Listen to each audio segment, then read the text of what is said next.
Cartels flooding our border aren't just about drugs and human trafficking. It's about cults, human sacrifices, worshiping death saints, and exploitation. The Mexican cartels explain away their violent and criminal behavior through cult fanaticism. They follow these narco saints to deflect from their crimes. Many of them follow a cult, Santa Muerte, connected to the criminal underworld. Santa Muerte itself translates to Saint Death or Holy Death.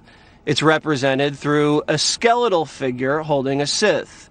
She's often depicted as a narco saint, meaning one for those involved in the drug cartels. It's a fast-growing cult in Mexico with symbols of it on cars, statues, jewelry, even cupcakes. Not just criminals follow Santa Muerte.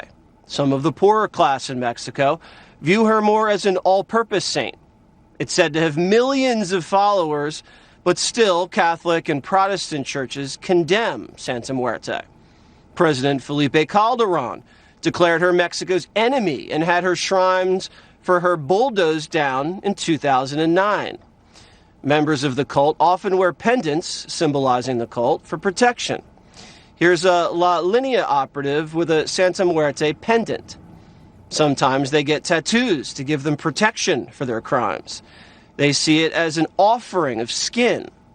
Here's a Barrio Azteca drug trafficker with a Santa Muerte tattoo. Some see Santa Muerte as the devil herself, or a fake saint.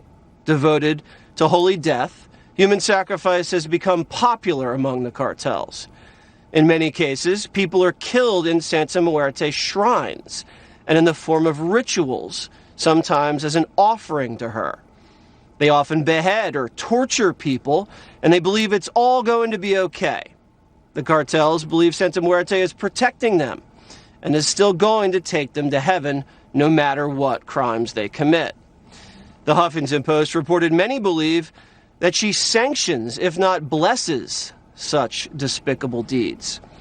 In 2019, police found over 40 skulls covered in blood, a fetus in a jar, and dozens of bones in what they deemed to be a Santeria ritual, meant to help the killers avoid getting arrested in Mexico City. Santeria rituals are often used to give offerings to Santa Muerte. The killers were believed to be part of the La Union Tepito cartel. In 2017, cartel members in jail killed 28 prisoners in the middle of a ritual to Santa Muerte in Acapulco, Mexico, according to Mexican newspaper Reforma. This has been going on for years. In 2008, according to the FBI, Gulf cartel members captured Sinaloa cartel members and killed them at a public Santa Muerte shrine. Law enforcement said they were likely killed as offerings to Santa Muerte. Human sacrifices are seen as offerings to this fake saint. They somehow think the saint is condoning their behavior and is giving them more power in the narco world, making them all the more dangerous. It's not just Santa Muerte that cartel members worship, though. Here's Ovidio Guzman Lopez, son of the infamous El Chapo Guzman, and a Mexican drug lord himself, a high-ranking member of the Sinaloa cartel. His pendant is another narco saint, the Holy Infant of Antocha. He wears his pendant for protection for crimes. Cartel members often use religion as a means of explaining away these crimes. What used to be the notorious Mexican La Familia Michoacana drug cartel used the idea of religion to kill people.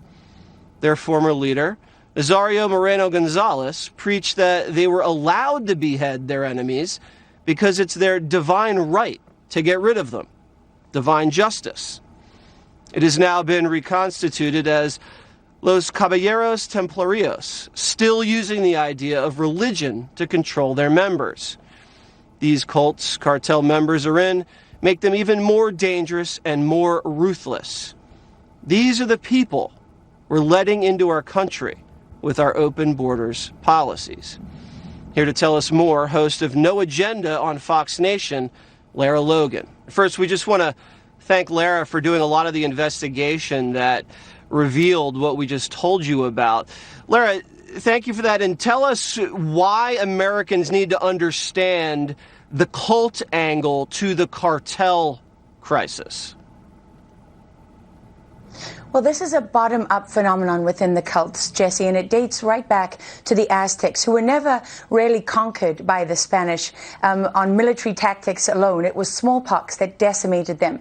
And so this is left over from the ancient Aztec religions. And it's a way that, cult capos and squad leaders, if you like, use to recruit and also to keep these guys under their control and also to justify the things that they do. It's like human sacrifices of old. They would play a game that was a cross between lacrosse and basketball, and the victor would slice the head of the loser's, team. And there were sacrifices that were done by their gods. And those are the kind of things that you see in a lot of these killings happen around these shrines, like the shrine of Santa Muerte.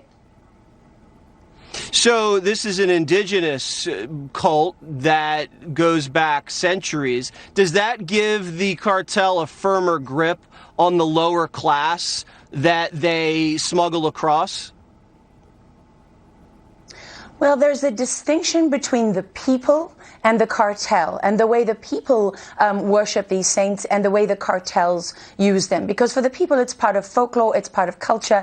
It's also what's there for you when institutions like the Catholic Church or like, the government, when they forsake you and abandon you. Who never forsakes you, right? It's the saints that you believe in. But with the cartels, it's much more important, because when you've got cartel members who are going to prison, how do you keep them loyal? One way is the tattoos, which are sometimes known as sacrifices of the flesh.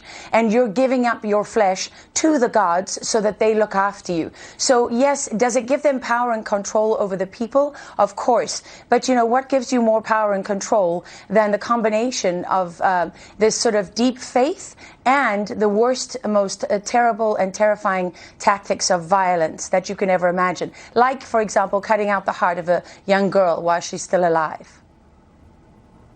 And they use that to justify their killings and, I guess, keep the rest of the cartel soldiers in line to make them believe that this is sanctioned and this is okay. Right. So does the Biden administration understand the intelligence of this? I mean, you're coming at this from a really granular angle, very detailed, very well explained. Do they have a strategy to combat the cult phenomenon with the cartels? Because essentially we're having a cult control our own border. Yes, the strategy is open the border and let them all come in and do whatever they want and make as much money as they want, pour drugs into the country, use the children that they're bringing across the border for whatever reasons they want. And why do I say that? Well, because if you ask the cartel leaders, that's what they'll tell you, right? I spoke to one just recently and I asked him about the unaccompanied minors coming across the border, and I said, what is this? And he said, it's our workforce. I said, what work will they do? And he said, well, some of them will sell drugs and some will do ordinary jobs, and some of them will do the things that nobody wants to imagine. I said, what, like child porn? He said, yes. Child prostitution? Yes. Oh, God. And even child snuff videos. So, the Biden administration knows everything that you and I are talking about. None of this is secret, Jesse. It's not like, it's not like you can't research and find out about the cartels. It's not like the FBI hasn't documented this. It's not like, anyone following the cartels doesn't know about this. It's a growing phenomenon within the ranks of the cartels, because as they become more powerful and they have more to lose, it becomes more important to control both the cartel members and the population around them. I'm just shocked that this administration is allowing the importation of underage children from Central America to participate in snuff videos. Lara Logan, everyone go watch her Fox Nation specials. You're going to really see some stuff that no one else has been able to uncover. Thank you very much for digging into that, Lara. We appreciate it.